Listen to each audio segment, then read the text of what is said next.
Hai, nama saya Erlina binti Ahmad Rashidi. Saya menjalankan perniagaan barangan kanak-kanak di Kanas Toko. Saksikan perjalanan saya menjadi juara di Success 4.0. 我的更好，比你更好. Kalau hampa rasa hampa yang terbaik, kami lagi terbaik. Saya ialah seorang penulis. Saksikan perjalanan saya untuk menjadi seorang penerbit dokumentari berjaya di stesen TV bersama-sama Success 4.0.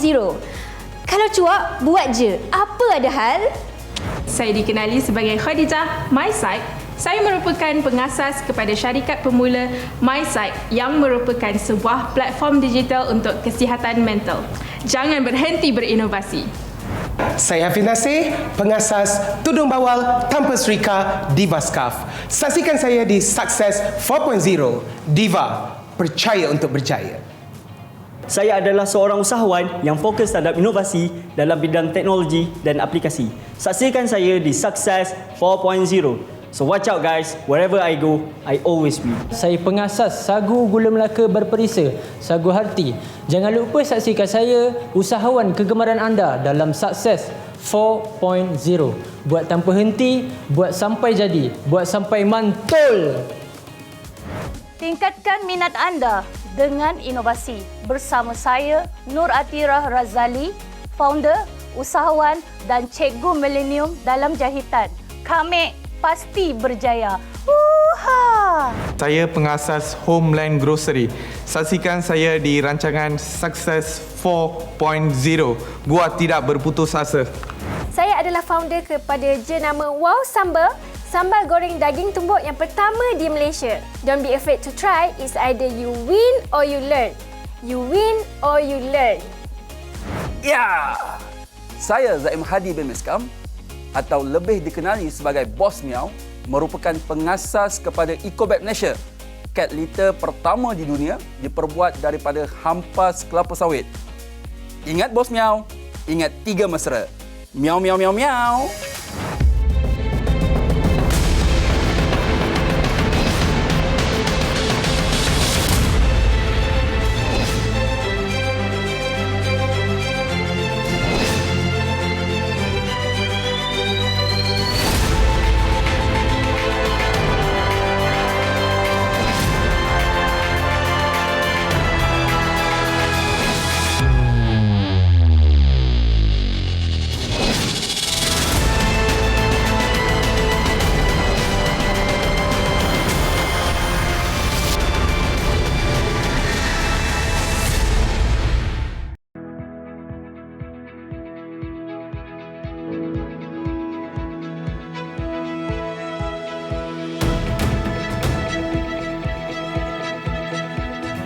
Assalamualaikum, anda bersama dengan saya Fatah Amin dalam episod yang kedua Success 4.0. Baiklah, untuk episod lepas, anda telah berkenalan dengan peserta-peserta, mentor dan juga juri. Pada episod kali ini, cabaran baru saja bermula. Peserta akan diberi cabaran oleh mentor yang juga merupakan tokoh bisnes tempatan. Tak perlu diperkenalkan lagi, wanita ini menjadi tulang belakang pada satu jenama minuman yang terkenal.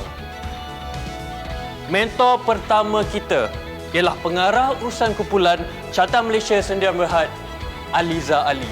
Jom kita saksikan video ini.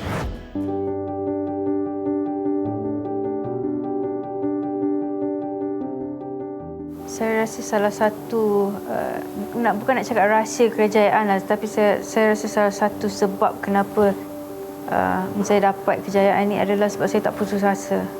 Jadi apa-apa kegagalan yang saya pernah dapat sebelum ni, saya treat tu sebagai salah satu pembakar semangat untuk supaya nak lagi berjaya. You know, you learn from your mistake.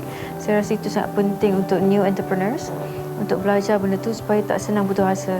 So untuk rancangan Success 4.0 ni akan expect new entrepreneurs daripada pelbagai segi bidang.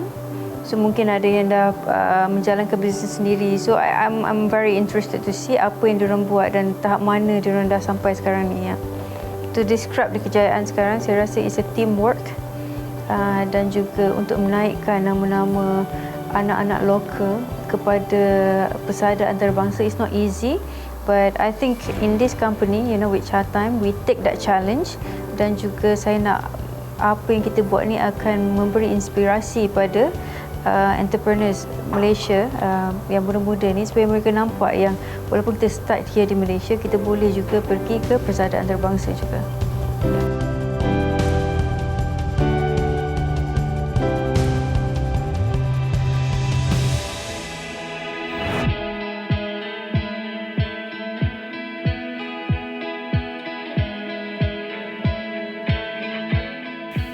Apa khabar semua? Baik! Dan hari ini adalah hari pertama untuk tugasan anda. Saya akan menjemput mentor kita yang pertama untuk memberi taklimat kepada anda tentang tugasan pertama yang harus anda selesaikan. Adakah anda semua sudah bersedia? Sedia! Ya, itu semangat yang saya mahukan. Kalau begitu, saya ingin menjemput Aliza Ali untuk bersama dengan saya, mentor pertama kita. Apa khabar Fatah? Alhamdulillah baik. Khabar semua? Baik! Saya Aliza Ali, pengarah urusan kumpulan Carta Malaysia. I look forward to see creativity and innovation from all of you, dan hopefully dengan adanya program Success 4.0 ni kita dapat melahirkan lebih banyak lagi entrepreneur-entrepreneur yang bakal menerajui ekonomi negara satu hari nanti. Berikan tepukan.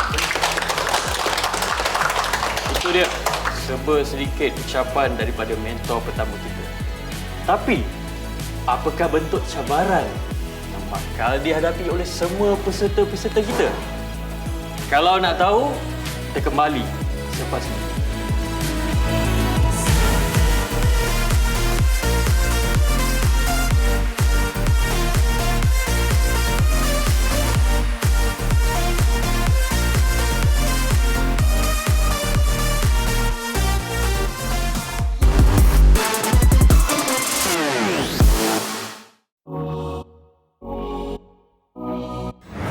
Anda semua akan diberi masa 10 minit untuk sesi one-to-one bersama mentor anda. Jadi, gunakan masa 10 minit ini untuk bertanya apa saja soalan, informasi ataupun kemusykilan. Okey, sepanjang 10 minit ini. Adakah anda semua sudah bersedia? Siap! Cabaran bermula dari sekarang. Aliza ada cerita how you convince the 18 board members. So how did you overcome that? I mean, how did you convince all the board members? Macam mana you nak convince orang adalah you can convince diri sendiri. If you say that the drink is good, you must believe in it. So when you are very passionate about it, so when people ask you, you have the answer. 1, 2, 3. Sebenarnya di samping saya look forward untuk belajar daripada mentor, jadi ini satu peluang lah untuk belajar daripada mereka. You just came out from a different field. Why you suddenly jump into a business field? I think I'm very passionate about business. I'm very passionate about creating value. Like I said, macam Chatham sekarang, the value that we create is for our franchisees. Say for example, our pekerja, instead of just becoming our workers, if they are very good, kita akan allow them to open their own Chatham.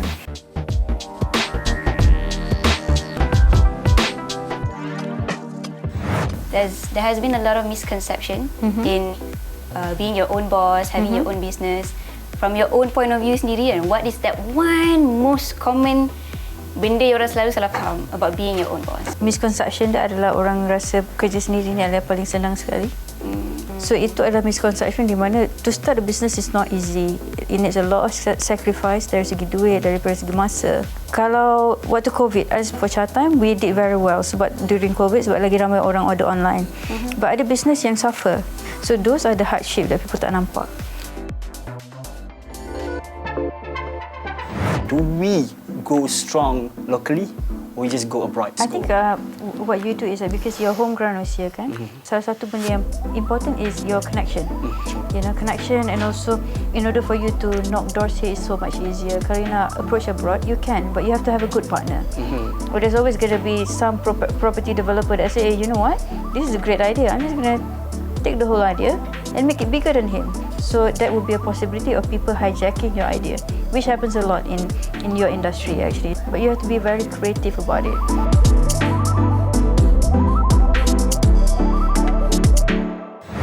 nak tahu, let's say macam digital marketing or marketing wise, online atau offline, which one yang percentage yang lebih dalam industri sekarang? I think right now is more online. From my experience, especially during this MCO, memang ada a search of online punya marketing dan juga online sales. Okay, my plan, because right now, because we started during the pandemic itself, then of course our maybe 100%, I guess 90% is online, yes. and 10% only people walk into the office to pick up all the toys and everything. Yes. My plan is to open up some branches at one location or two.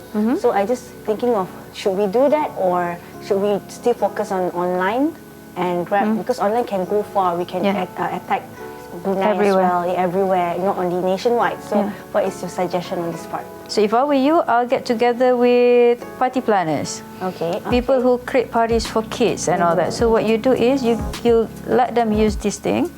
Maybe charge them just a few hundred ringgit for each party that they go to, and said, okay, put together. Some people, they actually throw parties for their kids.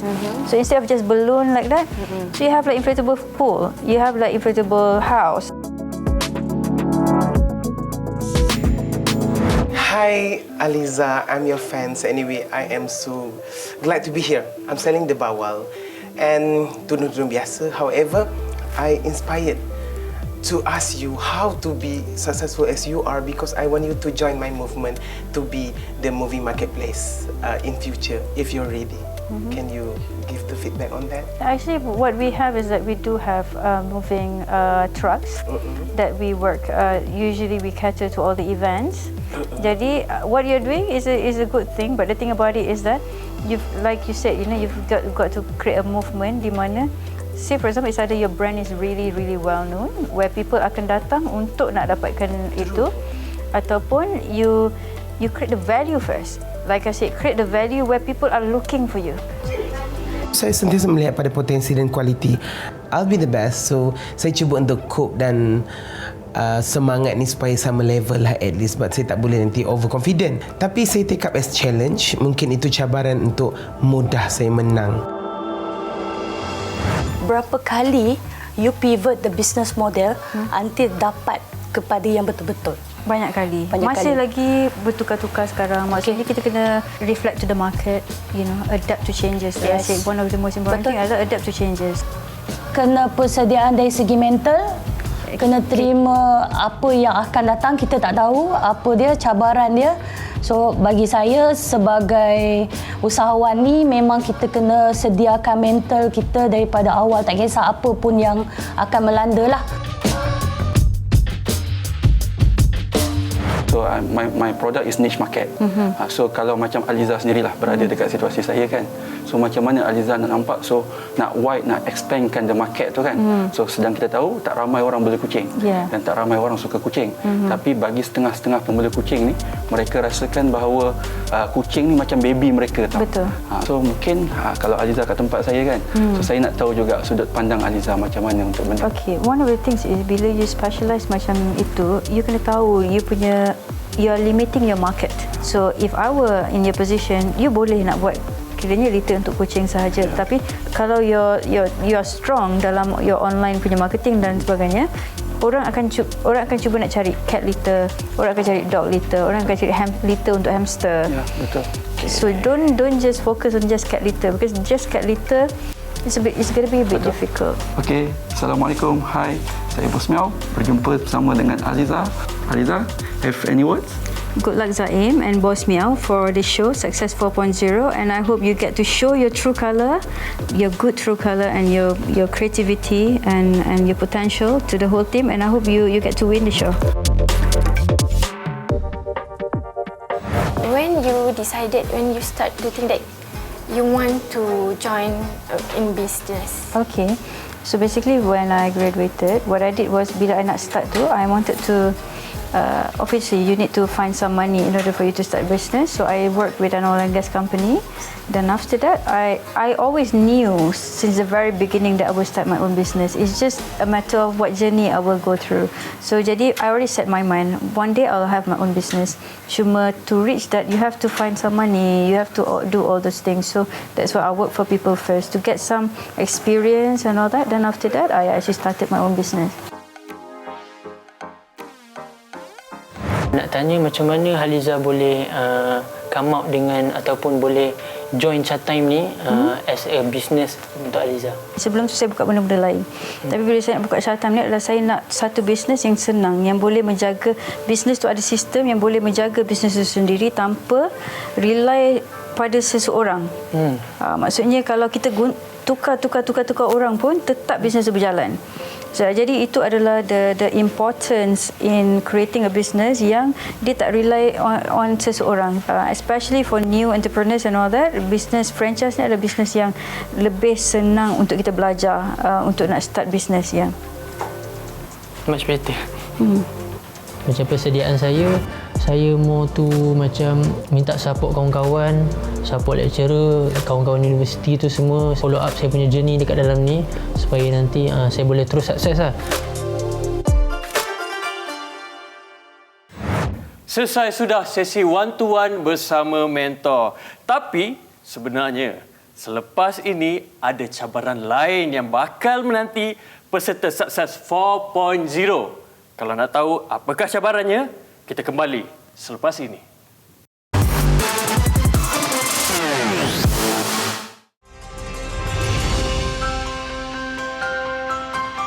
Kembali semula dalam rancangan Sukses 4.0. Kita dah selesai dah tugasan kita yang pertama, iaitu sesi one-to-one bersama mentor. Macam mana? Seronok?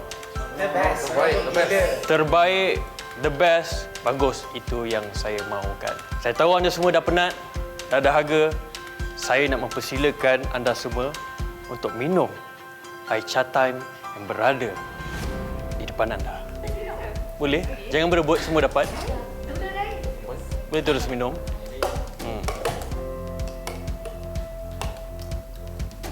Semua dah minum? Macam mana? Sedap? Tapi kalau anda nak tahu, air Chatime yang baru saja anda minum ini sebenarnya adalah petunjuk kepada cabaran anda yang seterusnya. Okey, sekarang ni saya nak tanya, siapa yang dapat perisa grass jelly roasted milk tea, angkat tangan. 1, 2, 3, 4, 5. Okey. Ingat. Okey, turun tangan. Okey, siapa pula yang dapat perisa hazelnut chocolate with pearls? Angkat tangan. 2, 3, 4, 5. Okey, cantik. So, sebenarnya setiap 5 peserta telah dapat satu jenis perisa yang sama. Ini bermaksud 5 lagi peserta telah dapat satu jenis perisa yang berbeza. Dan itu bermaksud anda semua sebenarnya telah dibahagikan kepada 2 kumpulan untuk cabaran yang seterusnya. Silakan. Bersama dengan kumpulan masing-masing. Sekarang ni saya ingin jemput mentor kita Haliza untuk memberikan keterangan lanjut tentang cabaran.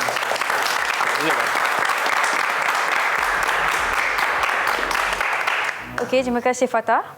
Sekarang ni cabaran kita yang pertama, anda telah dibahagikan kepada 2 kumpulan, ada 5 orang. Cabaran kita terbahagi kepada 2. Satu adalah cabaran berkumpulan dan juga cabaran personal. Cabaran berkumpulan, anda dikehendaki mencipta 3 minuman untuk Chatime. Bagi cabaran personal, anda dikehendaki menyelesaikan 3 task. Task pertama, anda dikehendaki post di social media anda berkenaan description minuman-minuman yang anda akan cipta nanti. Cabaran kedua pula, anda dikehendaki membuat satu lagi post di mana anda memberitahu kepada customer dan juga pelanggan-pelanggan di luar sana berkenaan dengan harga dan juga costing kepada minuman tersebut. Cabaran ketiga adalah jika anda diberi peluang untuk membuka cawangan Chatham anda sendiri, apakah gimmick-gimmick ataupun plan yang akan anda buat bagi menarik customer pada hari pertama pembukaan Chatham tersebut? Jelas? Anda semua sekarang ini akan diberi masa selama 1 jam untuk berbincang tentang tugasan yang telah diberikan.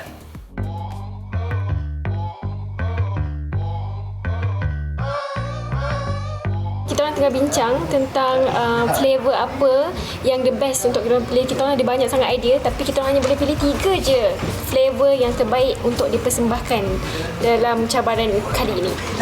Wish us luck. Produk kategori. Kenapa produk kategori kita dengan tahu? Because ini adalah stock keeping unit kita, SKU. Dia nak saffron lah, feeling. Tak apa bang, kita bawalah satu-satu. You kena faham asas dia bubble tea ni. Apa kata korang dengar cakap I? Macam tu.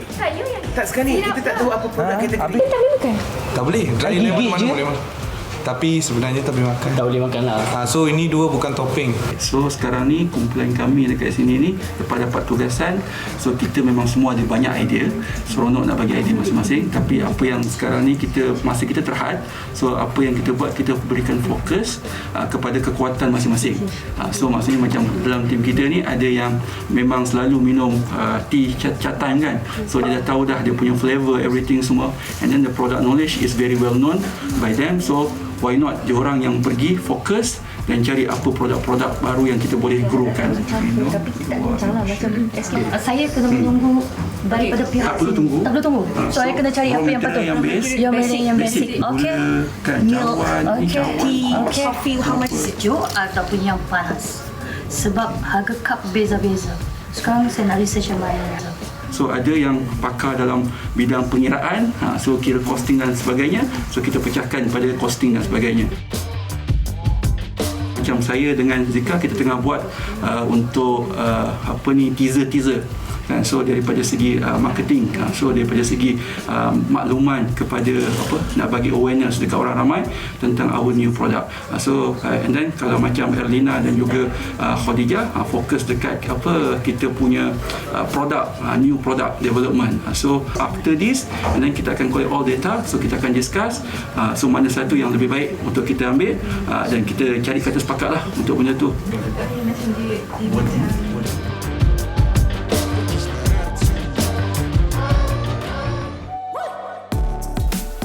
Hadiah bernilai lebih RM100,000 akan menjadi rebutan.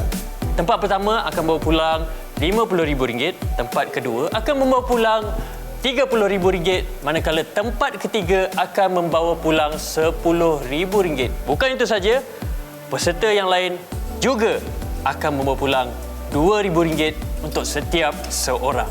Jangan lupa follow Instagram dan Facebook Success 4.0 dan saksikan Diari Sukses 4.0 di YouTube Sukses 4.0. Di mana saja anda berada, anda berpeluang untuk menyertai kuis Sukses 4.0 dan bakal memenangi hadiah sebanyak RM10,000.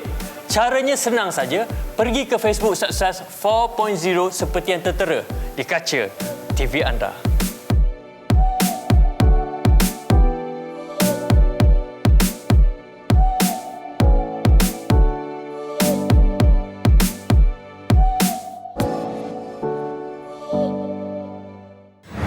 Pasti anda semua nak tahu apa kesudahan yang bakal berlaku dan bagaimana cabaran menu baru Chatham yang bakal dilakukan oleh dua kumpulan peserta kita. Sama-sama kita nantikan. Kepada penonton di rumah, jangan lupa saksikan Sukses 4.0 di hari dan waktu yang sama di Esra Wani. Kita jumpa lagi dan Assalamualaikum.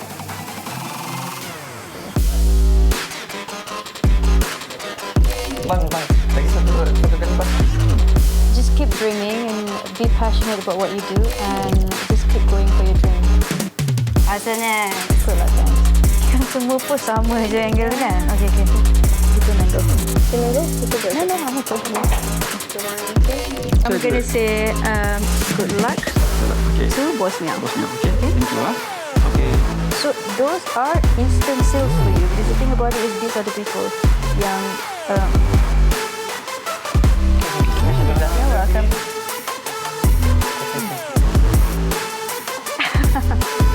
I baru nak suruh dia lupa supaya dia seorang je tak ada gambar. Biarlah dia post gambar dia seorang kan. I kena ada filter. Because beauty is